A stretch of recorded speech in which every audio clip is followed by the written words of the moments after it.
جن عورتوں کو طلاق دی گئی ہو وہ 3 مرتبہ ایام ماہواری یعنی کہ پیریڈ 3 مرتبہ آنے تک اپنے آپ کو روکے رکھیں، اور ان کے لیے جائز نہیں ہے کہ اللہ نے ان کے رحم میں جو خلق فرمایا ہے اسے چھپائیں۔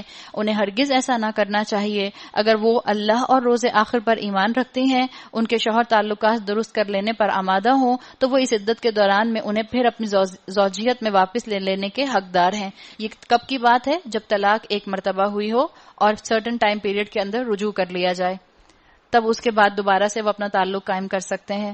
عورتوں کے لیے بھی معروف طریقے پر ویسے ہی حقوق ہیں جیسے مردوں کے حقوق ان پر ہیں، لیکن وَلِلرِّجَالِ عَلَيْهِنَّ دَرَجَةٌ، کیسا لگتا ہے؟ البتہ مردوں کو ان پر ایک درجہ حاصل ہے۔ یہ کون سے مردوں کی بات ہے؟ یہ سارے مردوں کی بات ہے، بھائی، بیٹا، باپ، شوہر، ماموں، چاچا، تایا، سب کی بات ہے، کزنز، یا اسپیسیفک کسی مرد کی بات ہے؟ یہاں پر یہ اسپیسیفک بات ہے اور صرف شوہر اور بیوی کے اینگل سے بات آ رہی ہے۔ اگر ہم ماں اور باپ کا دیکھیں تو ماں کا درجہ 3 گنا زیادہ ہے والد کے مقابلے میں۔ یہاں پر صرف اور صرف شوہر کے اینگل سے بات آ رہی ہے۔ اور ایک چیز اسلام کے مزاج کی اپنے ذہن میں رکھیں، جب ہم یہ پڑھتی ہیں عورتیں، اور خاص طور پر شادی شدہ عورتیں بھی اور وہ بچیاں بھی جو ٹین ایج میں آ گئی ہیں، جب وہ یہ پڑھتی ہیں کہ مردوں کو یعنی شوہروں کو ان پر ایک درجہ حاصل ہے، تو وہ کہتی ہیں کیوں؟ برابر کیوں نہیں ہے؟ یاد رکھیں، شوہر بیوی نہ تو ایک دوسرے کے اپوزٹ ہیں اور نہ ایکول ہیں۔ یہ جملہ یاد رکھیے گا، نہ اپوزٹ ہیں اور نہ ایکول ہیں، بلکہ کمپلیمنٹری ہیں، ایک دوسرے کی ضرورت ہے۔ اب اللہ نے ایک کو درجہ کیوں دیا؟ اس لیے کہ کیا آپ کے اسکول کی 4 پرنسپلز 2 پرنسپل ہوتی ہے، ایک ہی پرنسپل ہوتی ہے؟ ایک پرنسپل ہوتی ہے، ایک وائس پرنسپل ہوتی ہے۔ کسی بھی آرگنائزیشن کے CEO 2 ہوتے ہیں کہ ایک ہوتا ہے؟ ایک ہی ہوتا ہے۔ کسی بھی بڑی کمپنی کا مارکیٹنگ کا MD ایک ہی ہوتا ہے، 2 نہیں ہوتے۔ پھر نیچے چھوٹے اس کے ڈائریکٹرز ہو سکتے ہیں، لیکن مینیجنگ ڈائریکٹر ایک ہی ہوتا ہے۔ اللہ نے گھر کا نظام چلانے کے لیے مرد کو یعنی شوہر کو ایک درجہ دیا ہے، اور شوہر کو یہ اللہ نے درجہ کیوں دیا ہے یہ ذہن میں رکھیں کہ یہ دنیا کی تقسیم ہے، یہ روحانی تقسیم نہیں ہے، یہ دنیا کی تقسیم ہے۔ جنت میں ایسا نہیں ہوگا کہ شوہر اعلیٰ جنت میں ہوگا اور بیوی کمتر درجے کی جنت میں ہوگی، نہیں، عمل پر ڈیپینڈ کرے گا۔ ہاں، اگر شوہر کا عمل زیادہ نیک ہے، شوہر متقی ہے، تو ہو سکتا ہے شوہر اوپر کے درجے پر چلا جائے، اور اگر بیوی متقی ہے اور شوہر سے بڑھ کر نیکیاں کرنے والی ہے تو ہو سکتا ہے، عین ممکن ہے، پاسبلٹی ہے، اس کے لیے بھی آپشن کھلا ہے کہ وہ جنت کے اعلیٰ درجے اچیو کر لے۔ یہ ایک نیچرل چیز ہے۔ آپ مجھے ایک بات بتائیں، میں ایک مثال سے آپ کے سامنے بس بات رکھوں گی تاکہ پھر ہم آگے چلیں۔ مثال کے طور پر یہاں جتنی بھی ان میرڈ بچیاں بیٹھی ہیں اور جتنی بھی میرڈ خواتین بیٹھی ہیں، آپ اپنی بیٹی کے لیے کیسا شوہر لانا چاہیں گی؟ مثال کے طور پر آپ کی بیٹی کی ہائٹ ہے 5'6", 5'7", آپ کہیں گی 5 فیٹ کا بھی مل جائے تو ٹھیک ہے، چلے گا؟ آپ اپنے جو بچیاں ہیں وہ خود سوچیں، آپ نے مثال کے طور پر پڑھا ہوا ہے گریجویشن، اور آپ آگے جو ہیں وہ ماسٹرز کا پلان کر رہی ہیں، اور ماسٹرز میں آپ نے ایڈمیشن لے لیا، آپ کے لیے رشتہ آتا ہے، امی کہتی ہیں بیٹا ایک رشتہ آیا اور لڑکے نے انٹر کیا ہوا ہے، لڑکی کہ ہاں ٹھیک ہے، بالکل صحیح ہے، آخر میرا درجہ بڑھ جائے گا اس سے۔ تب تو ہم ایسا نہیں چاہتے، تب تو ہم چاہتے ہیں کہ میاں ہم سے جو ہیں وہ پڑھائی میں بھی آگے ہی ہوں، کاروبار میں بھی ہم سے آگے ہوں، سٹیٹس میں بھی ہم سے آگے ہوں، اور ہائٹ میں تو ٹال، ڈارک اینڈ ہینڈسم کی چوائس سبھی کی ہوتی ہے کہ نہیں ہوتی ہے؟ سب بچیاں اپنے دل پر ہاتھ رکھ کے بتا دیں۔ تو حقیقت ہے کہ اللہ نے اگر یہ درجہ مردوں کو دیا ہے شوہروں کی شکل میں، اس میں اس خاندان کو چلانے کی، دنیا کے سسٹم کو سموتھلی رن کرنے کی حکمت موجود ہے۔ تو اللہ تعالیٰ نے یہاں بتا دیا کہ اللہ نے مردوں کو ایک درجہ دیا ہے، اور اللہ سب پر غالب، اقتدار رکھنے والا، حکیم اور دانا موجود ہے۔ یعنی یہ کہہ کر اللہ نے یہ بات واضح کر دی، جب اللہ نے اپنے لیے عزیز حکیم کہا، اللہ اقتدار رکھنے والا، حکیم اور دانا موجود ہے۔ اے مردو، اگر تمہیں درجہ مل گیا ہے تو اس کا مس یوز نہ کرنا، عورتوں کو بلی مت کرنا، عورتوں کو بیش مت کرنا، عورتوں کو مارنا مت۔ اللہ تعالیٰ ان کے لیے وکیل بن کر یہاں بات کر رہا ہے۔ اور آپ دیکھیں گی جہاں جہاں نکاح کے معاملات آتے ہیں، جہاں جہاں طلاق کے معاملات آتے ہیں، جہاں جہاں وراثت کے معاملات آتے ہیں، اللہ عورت کا وکیل بن کر بات کرتا ہے، اللہ عورت کے بہاف پر بات کرتا ہے کہ اے مرد یہ سمجھ لینا کہ میں نے اس عورت کو اکیلا نہیں چھوڑا، اگر تجھے درجہ دیا ہے تو میں موجود ہوں اوپر اس سب کی نگرانی کرنے کے لیے۔ طلاق 2 بار ہے، پھر یا تو سیدھی طرح عورت کو روک لیا جائے یا بھلے طریقے سے اس کو رخصت کر دیا جائے، اور رخصت کرتے ہوئے ایسا کرنا تمہارے لیے جائز نہیں ہے کہ جو کچھ تم انہیں دے چکے ہو اس میں سے کچھ واپس لے لو۔ یعنی اگر تم نے ان کو 10,000 گز کا پلاٹ بھی دے دیا ہے تو اب بھی ان سے واپس مت لینا طلاق کی صورت میں۔ اگین اللہ تعالیٰ عورت کا وکیل بن کر بات کر رہے ہیں۔ البتہ یہ صورت مستثنا ہے، ایکسیپشن ہے کہ زوجین کو اللہ کے حدود پر قائم نہ رہ سکنے کا اندیشہ ہو۔ ایسی صورت میں اگر تمہیں یہ خوف ہو کہ وہ دونوں حدود الہی پر قائم نہ رہیں گے تو ان دونوں کے درمیان یہ معاملہ ہو جانے میں مذائقہ نہیں کہ عورت اپنے شوہر کو کچھ معاوضہ دے کر علیحدگی اختیار کر لے۔ یعنی یہاں پر خلا کی بات ہے، سیپریشن کی، جو عورت کی طرف سے لی جاتی ہے۔ آپ کو معلوم ہوگا جب عورت خلا ڈیمانڈ کرتی ہے تو اس کو حق مہر وڈرا کرنا پڑتا ہے، حق مہر چھوڑنا پڑتا ہے۔ پھر اگر دوبارہ طلاق دینے کے بعد شوہر نے عورت کو تیسری بار طلاق دے دی تو وہ عورت پھر اس کے لیے حلال نہ ہوگی الا یہ کہ اس کا نکاح کسی دوسرے شخص سے ہو اور وہ اسے طلاق دے دے۔ تب اگر پہلا شوہر اور یہ عورت دونوں یہ خیال کریں کہ حدود الہی پر قائم رہیں گے تو ان کے لیے ایک دوسرے کی طرف رجوع کر لینے میں کوئی مذائقہ نہیں۔ اتنے سخت احکامات بتانے کے بعد اللہ تعالیٰ نے کہا وَتِلْكَ حُدُودُ اللَّهِ يُبَيِّنُوهَا لِقَوْمٍ يَعْلَمُونَ، یہ اللہ کی مقرر کردہ حدیں ہیں جنہیں وہ ان لوگوں کو ہدایت کے لیے واضح کر رہا ہے جو اس کی حدوں کو توڑنے کا انجام جانتے ہوں۔ یعنی بہت کیئرفل رہنا شادی بیاہ کے معاملات میں، اور خاص طور پر طلاق کے معاملات میں۔ اور جب تم عورتوں کو طلاق دے دو اور ان کی عدت پوری ہونے کو آ جائے تو یا بھلے طریقے سے انہیں روک لو یا بھلے طریقے سے رخصت کر دو۔ وَلَا تُمْسِكُوهُنَّ ضِرَارًا لِتَعْتَدُوا، محض ستانے کی خاطر انہیں نہ روکے رکھنا یہ زیادتی ہوگی۔ متقی مرد ان احکامات کی خلاف ورزی نہیں کر سکتا۔ ان احکامات کی خلاف ورزی وہی کرے گا جسے آخرت کا کوئی خوف نہیں ہوگا۔ اللہ تعالیٰ نے یہاں بات واضح کر دی کہ عورتوں پر زیادتی نہ کرنا، اور جو ایسا کرے گا وہ در حقیقت آپ اپنے اوپر ظلم کرے گا۔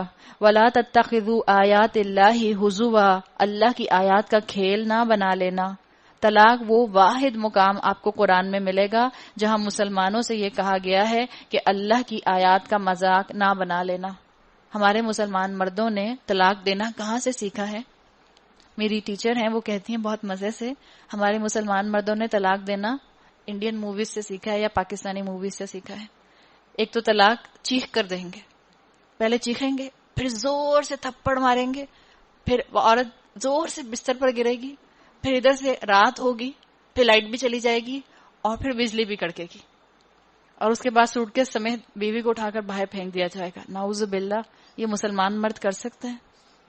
آپ اس قرآن کو پڑھیں اور آپ طلاق دینے کے اس سین کو ذرا ویژولائز کریں، کس قدر نان سیریسنس ہے اس سین کے اندر۔ اور جب آپ اللہ کا کلام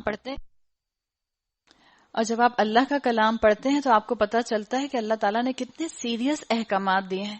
بار بار اللہ نے تقوی کا ذکر کیا ہے کہ جب طلاق کے معاملے آئیں تو اللہ کی حدود کا مذاق نہ بنانا، تقوی سے کام لینا، آخرت کا خوف رکھنا، اللہ کا خوف رکھنا، یہ جان لینا کہ اللہ عزیز اور اللہ حکیم ہے۔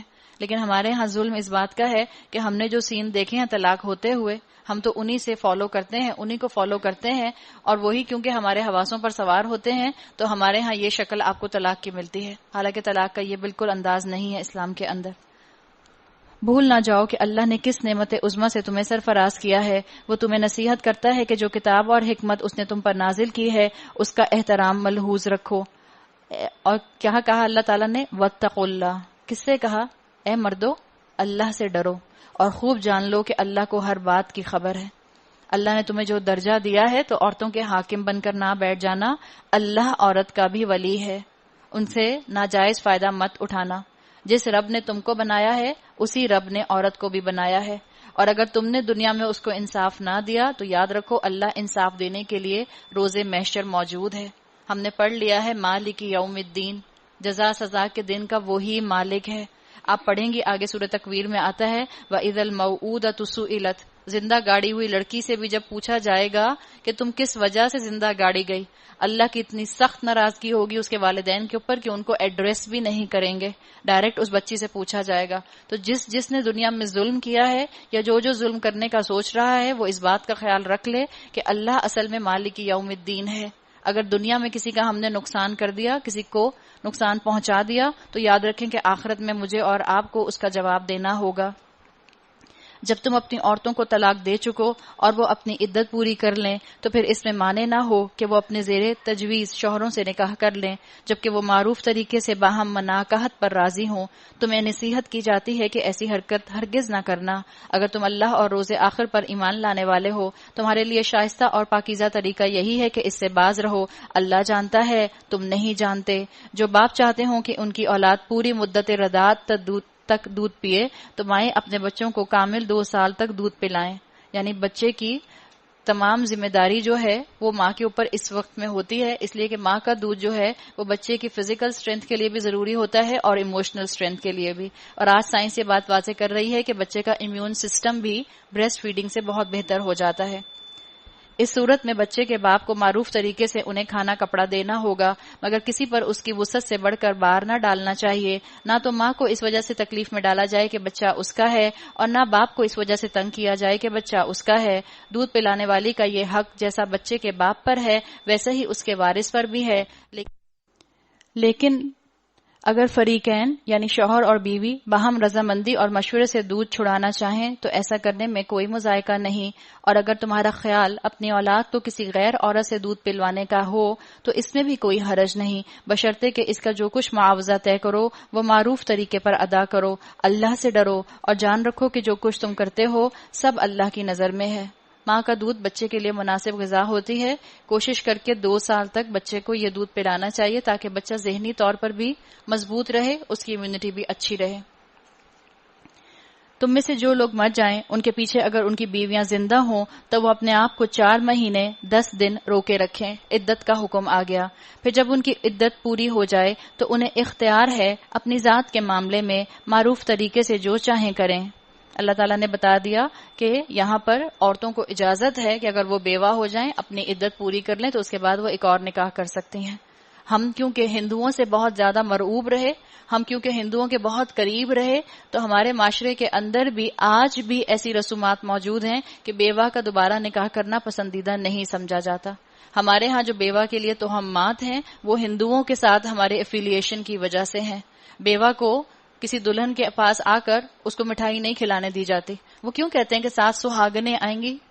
جو بیچاری بیوہ ہے وہ آ کر مٹھائی نہیں کھلا سکتی، یعنی وہ آپ کی خوشی میں شامل نہیں ہو سکتی۔ اس کا مطلب ہے آپ نے اس کو ریٹرڈنٹ کر دیا، ایک طرف کر دیا کیونکہ اس کا شوہر مر گیا ہے۔ نعوذ باللہ وہ کیا اپنے شوہر کو خود کھا گئی؟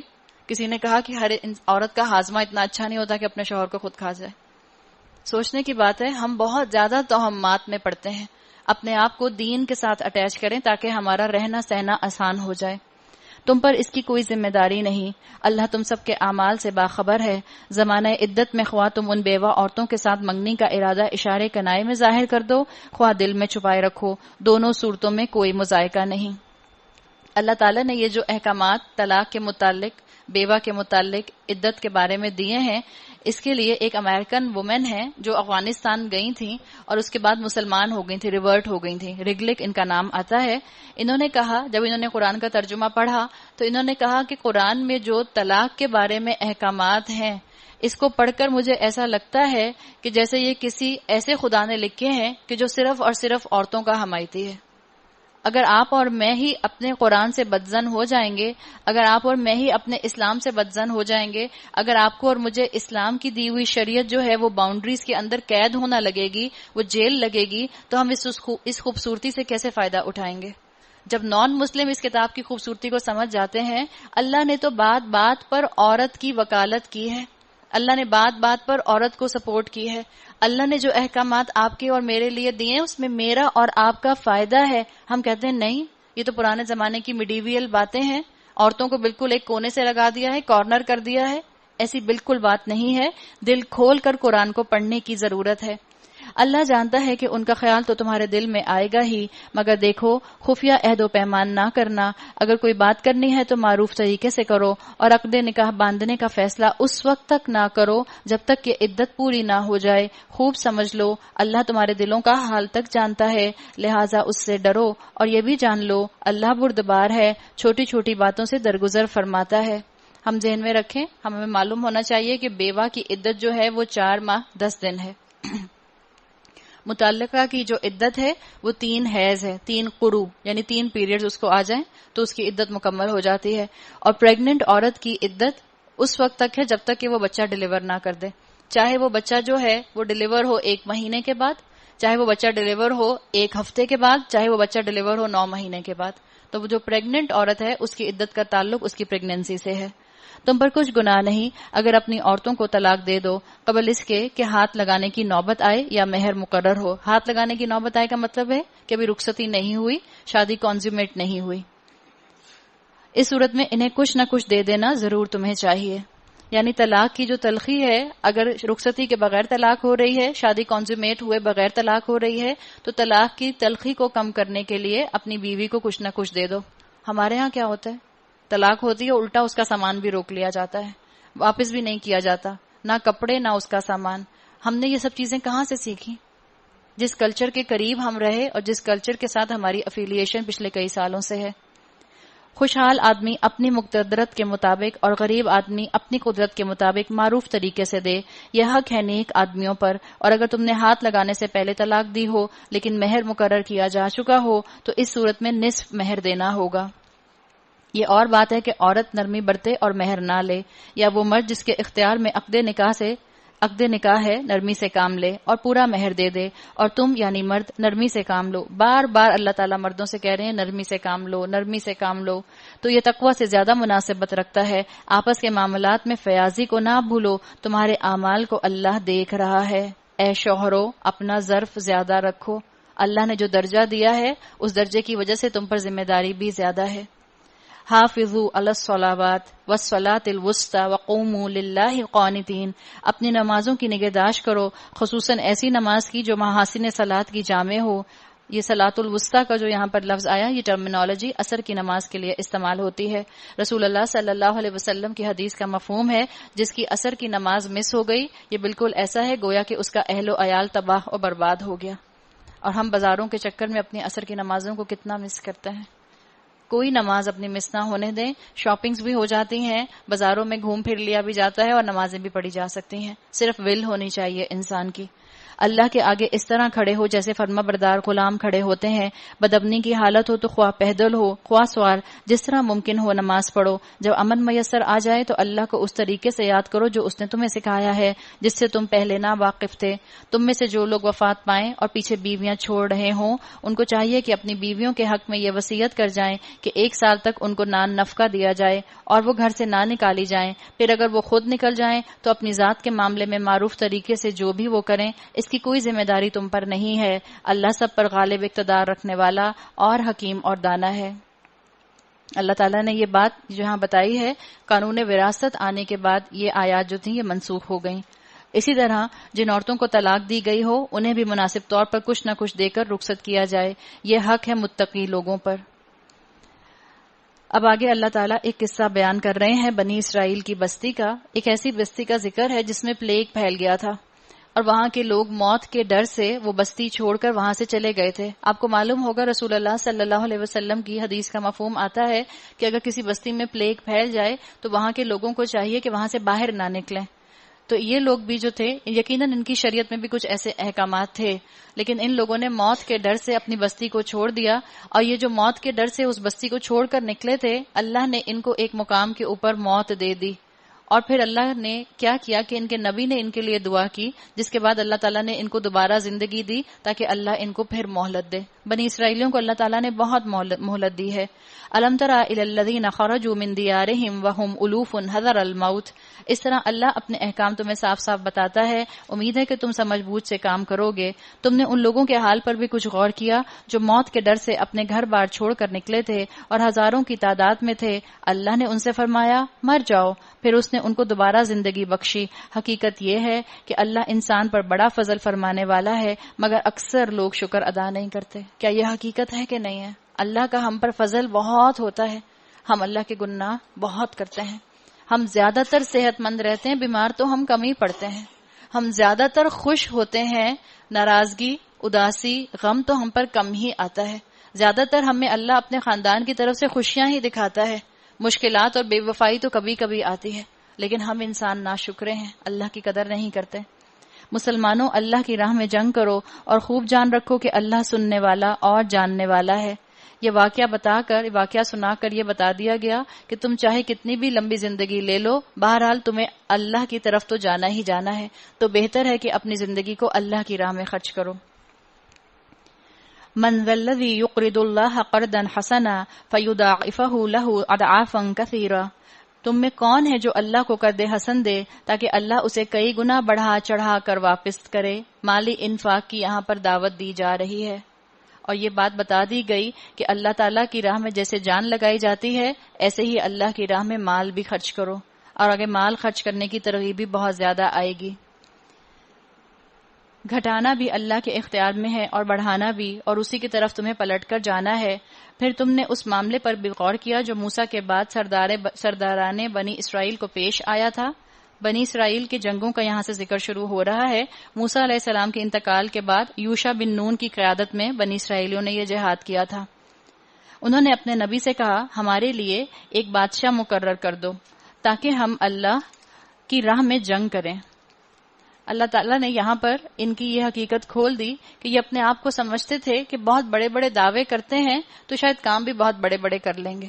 دعویٰ اتنا بڑا کرنا چاہیے جتنا آپ کام کر سکیں۔ جب آپ دعوے بڑے کریں تو پھر اللہ سے مدد بھی مانگیں کہ اللہ آپ سے کام بھی بڑے بڑے لے لے۔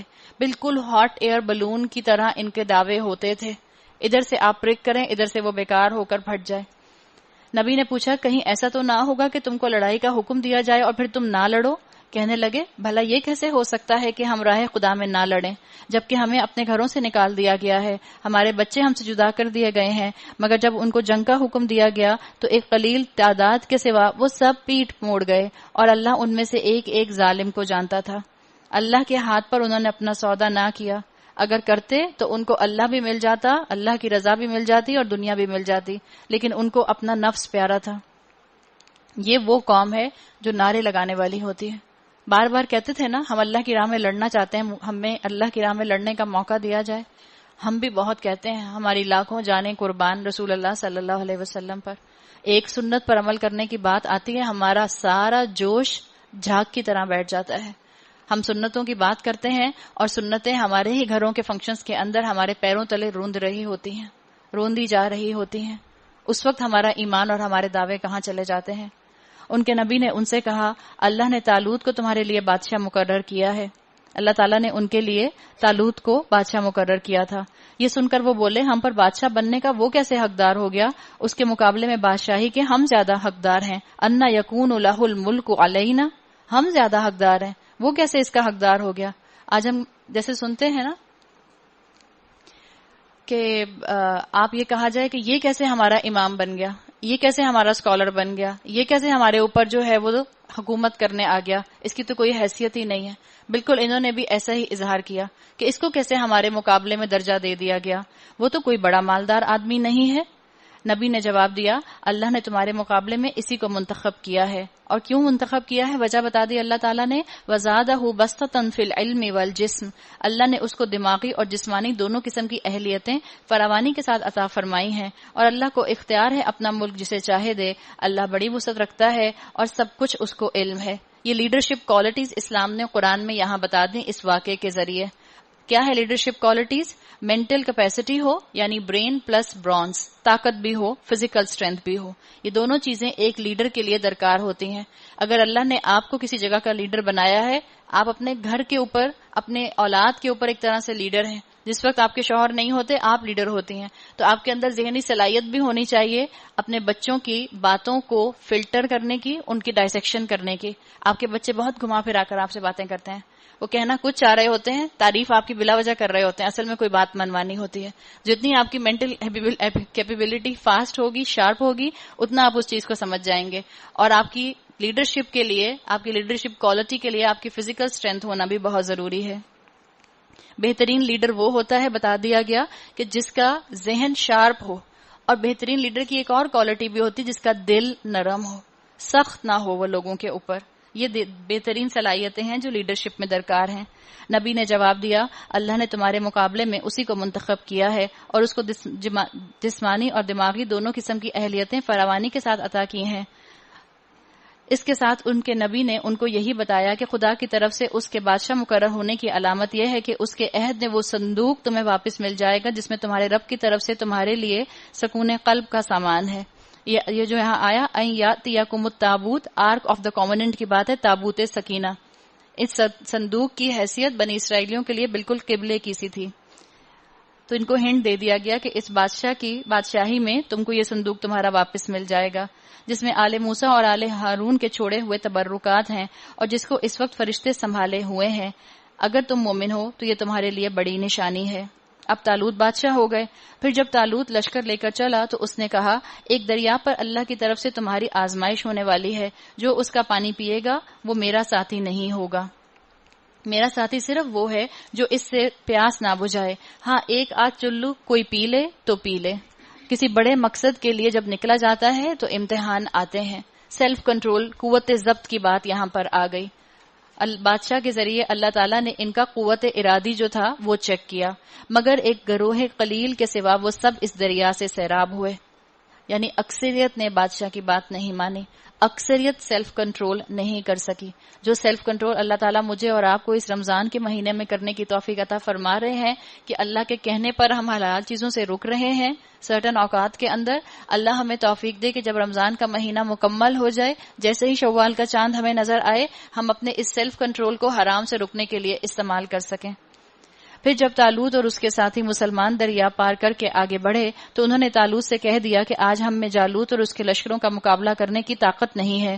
لیکن جو لوگ یہ سمجھتے تھے کہ انہیں ایک دن اللہ سے ملنا ہے، انہوں نے کہا بارہا ایسا ہوا ہے کہ ایک قلیل گروہ اللہ کے اذن سے ایک بڑے گروہ پر غالب آ گیا. اللہ صبر کرنے والوں کا ساتھی ہے. دو گروہوں میں سے ایک کا اسلحہ زیادہ تھا، ایک کا اللہ پر بھروسہ زیادہ تھا. اور جو ایک گروہ تھا جس کا اسلحہ زیادہ تھا وہ تعداد میں بھی زیادہ تھا. اللہ نے بتا دیا کہ اصل میں جذبہ دیکھا جاتا ہے، کوالٹی دیکھی جاتی ہے، کوانٹٹی نہیں دیکھی جاتی. اور جب وہ جالوت اور اس کے لشکروں کے مقابلے پر نکلے تو انہوں نے دعا کی ربنا افرغ علینا صبرا وثبت اقدامنا وانصرنا علی القوم الکافرین. اے ہمارے رب، ہم پر صبر کا فیضان کر، ہمارے قدم جما دے اور اس کافر گروہ پر ہمیں فتح نصیب کر. آخرکار اللہ کے اذن سے انہوں نے کافروں کو مار بھگا دیا اور داؤد نے جالوت کو قتل کر دیا. وقتل داؤد جالوتا. آپ دیکھیں عربی زبان میں لکھا ہوا ہے قتل داؤد جالوتا. اگر آپ نے اس کو تیزی میں پڑھ لیا، جلدی میں قرآن مکمل کرنے میں، آپ اس شوق میں کہ میں کم سے کم 4 سے 5 قرآن مکمل کر لوں اور جلدی میں قرآن کی تلاوت کر رہی ہوں اور آپ نے کہہ دیا قتل داؤدا، تو آپ نے اس آیت کا مطلب ہی بدل دیا. قتل داؤدا کا مطلب کیا ہوگا؟ اس نے داؤد کو قتل کیا. اور قتل داؤدو کا مطلب کیا ہوگا؟ داؤد نے اس کو قتل کیا. اتنا سوچ سمجھ کر ایک زبر زیر پیش کا بھی آپ کو اور مجھے خیال رکھ کے قرآن کی تلاوت کرنی ہے. اور اللہ نے اسے سلطنت اور حکمت سے نوازا اور جن جن چیزوں کا چاہا اس کو علم دیا. داؤد علیہ السلام کے لیے آتا ہے کہ اللہ تعالیٰ نے ان کو دنیا میں بھی بہت گلوری دی تھی، بہت مال و دولت دیا تھا اور ذہنی طور پر بھی بہت اللہ نے ان کو شارپ بنایا تھا. اگر اس طرح اللہ انسانوں کے ایک گروہ کو دوسرے گروہ کے ذریعے سے ہٹاتا نہ رہتا تو زمین کا نظام بگڑ جاتا. لیکن دنیا کے لوگوں پر اللہ کا فضل بڑا ہے کہ وہ اس طرح دفع فساد کا انتظام کرتا رہتا ہے. اللہ سے تعلق جوڑ کر رکھنا ہے. اس کے لیے یہاں پر نسخہ بتا دیا گیا کہ تمہاری کامیابی کا نسخہ کیا ہے؟ اللہ سے تعلق جوڑ کر رکھو. تلک آیات اللہ نتلوہا علیک بالحق وانک لمن المرسلین. یہ اللہ کی آیات ہیں جو ہم ٹھیک ٹھیک تم کو سنا رہے ہیں، اور اے محمد صلی اللہ علیہ وسلم تم یقیناً ان لوگوں میں سے ہو جو رسول بنا کر بھیجے گئے ہیں. اللہ نے کامیابی کے لیے یہاں پر 3 چیزیں بتا دیں. کیا؟ اطاعت، لیڈر کی اطاعت. اور یہ کامیابی آپ کو ہر آرگنائزیشن میں چاہیے ہوگی، ہر جگہ چاہیے ہوگی. آپ کا گھر بھی ایک آرگنائزیشن ہے. آپ کے گھر کا لیڈر آپ کا شوہر ہے. اللہ ہمارے سب کے گھروں کے مردوں کو اسلام میں آ کر بہترین متقی بننے کی توفیق عطا فرمائے. ہمارے مردوں کو توفیق دے کہ ان کے ذریعے علم فلٹر کرے دین کا ان کے خاندانوں کے اندر. آج کل تو معاملہ الٹا ہے. تو کسی بھی آرگنائزیشن کی کامیابی کے لیے، کسی بھی ملک کی کامیابی کے لیے، کسی بھی امت کی کامیابی کے لیے 3 چیزیں درکار ہیں جو یہاں بتا دی گئیں. ایک ہے اوبیڈینس آف اے لیڈر، اپنے قائد کی اطاعت کرنا. دوسرا ہے سیلف کنٹرول، قوت ضبط، جس کام سے روک دیا جائے اس کام سے رک جانا. اور تیسرا ہے اللہ کے ساتھ دعاؤں کے ذریعے کنیکشن. یہ 3 چیزیں ہوں گی تو انشاءاللہ اس جماعت کو کامیابی نصیب ہو جائے گی، چاہے وہ تعداد میں کم ہی کیوں نہ ہو. یہ جو یہاں جنگ کا ذکر کیا گیا ابھی بنی اسرائیل کی، روایات میں آتا ہے کہ یہ 70,000 تھے بنی اسرائیلی، جن میں سے 313 تھے جنہوں نے پانی نہیں پیا، اور یہ 313 کا وہی نمبر ہے جو جنگ بدر کا نمبر تھا۔ تو مسلمانوں کو ایک طرح سے پیشن گوئی کر دی گئی کہ مسلمان بھی ایک طرح سے اب جنگ کی طرف آگے بڑھ رہے ہیں۔ تیسرا پارہ